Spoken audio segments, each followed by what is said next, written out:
Quand vous êtes arrivé en Tunisie, vous avez parlé de remettre la Tunisie sur l'échiquier mondial du football. Vous étiez plein d'enthousiasme, vous êtes arrivé, vous n'avez pas encore vu ce qui se passait en Tunisie. Est-ce que maintenant, au bout de 4 semaines, vous voyez que la tâche sera difficile, très difficile ou impossible? Et est-ce qu'il y a des choses qui sont plus à travailler que d'autres? Est-ce qu'il y a des problèmes qui sont plus récurrents ou plus flagrants que d'autres? Sur les 4 semaines, j'ai vu qu'il y avait beaucoup de pression sur les joueurs et dans les stades, autour du stade.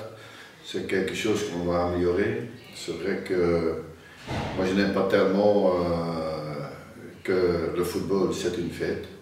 Le football c'est pas une guerre, c'est un jeu. C'est un jeu que tu veux gagner, tu peux perdre aussi. J'ai dit, cette mission que j'ai, je crois que sur 4 semaines, tu ne peux pas encore juger véritablement où est notre championnat, quel niveau. Mais c'est au niveau de la mentalité, surtout des gens qui entourent le foot, qui a un problème pour vous. Tu peux pas dire. La pression, la ferveur qui est sur on doit voir surtout si on veut progresser sur le niveau international. En Tunisie, je crois qu'on a un beau football, on a de bons joueurs, mais maintenant bons, grands et exceptionnels. Il y a encore des étages à faire. Et certainement, quand j'écoute les gens, ils sont un petit peu déçus que l'équipe nationale n'est plus sur le niveau comme avant. C'était la même chose dans d'autres pays où j'ai travaillé. Ça, c'est pas nouveau en Belgique, en Algérie. Mais c'est vrai que tu peux, à ce moment-là, dire s'il y a une bonne mentalité, s'il y a un bon esprit de groupe, si on a le contrôle de soi-même, l'enthousiasme doit être là, qu'on peut compter sur nos supporters dans le bon jour et le mauvais jour, que tous les supporters de tous les clubs vont être derrière cette équipe nationale. Ça, c'est mon message vis-à-vis du public. Aussi, les joueurs doivent prendre ses responsabilités. Moi, je ne suis pas coupable.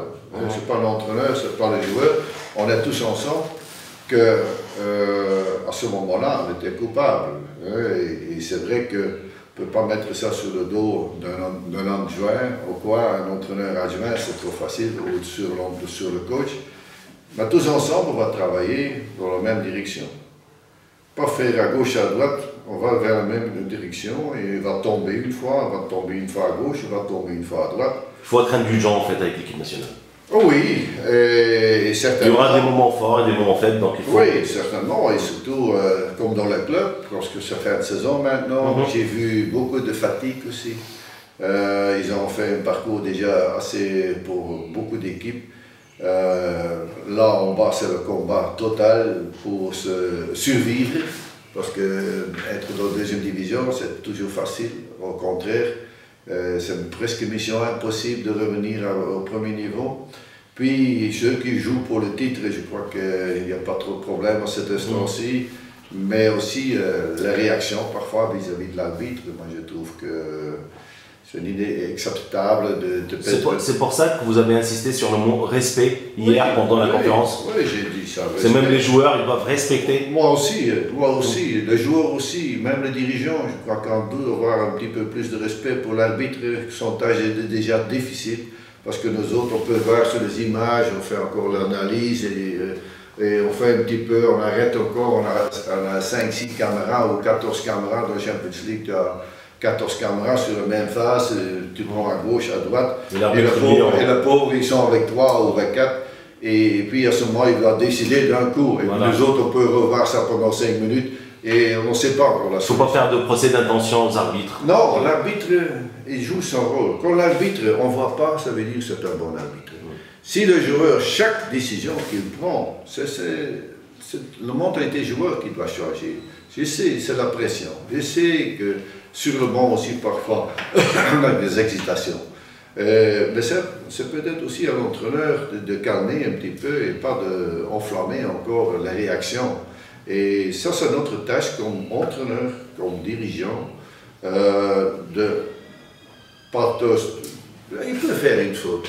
C'est dans la vie, qui n'a pas fait une faute, jette la première pierre.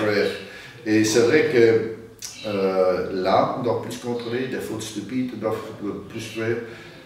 Pas trop de cinéma quand on est blessé, même hier on a vu quelques petites déclenches contre Bayern et Real Madrid. Quand il a pris la baffe de Ribéry, en Tunisie il aurait fait 5 roulades par terre. Mais à la fin c'était tout sous contrôle, l'arbitre avait tout en contrôle et moi je trouve que j'ai vu de bons arbitres. Parce qu'on a critiqué en Belgique aussi l'arbitre, les arbitres, non. C'est faux de penser, lui joue son jeu, je crois qu'ils sont honnêtes, ils sont corrects. Parfois il y a peut-être mal jugement, mais le joueur, il a parfois un mal jugement aussi, non? Il rate une fois une occasion aussi, on fait des erreurs, tout le monde fait des erreurs, on doit accepter les erreurs. Et certainement, ça c'est le premier constat. Deuxième constat, c'est que je veux que ce sera une fête de nouveau dans notre stade, une fête de famille. Une famille où les enfants, même les femmes peuvent venir avec, qu'on veut recréer comment on part au cinéma, comment on part, que le football sera une fête pour se voir et le match c'est un atout pour public relations. Autant pour le premier volet, je suis tout à fait d'accord avec vous, ça sera peut-être facile, mais pour le deuxième, c'est des travaux d'Hercule. Pour faire de nos stades des lieux de regroupement de famille, il faut qu'il y ait du travail et de longue haleine. Oui, mais ça, on sait, c'est ce qu'on doit mentalité. Oui, et on doit accepter que le football, c'est pas pour jeter ses émotions toujours. C'est un petit jeu qu'on veut gagner et je suis persuadé que c'est comme la réaction de McEnroe, par exemple, dans le tennis. Il jette sa raquette, pour lui, c'était un jeu. Ouais.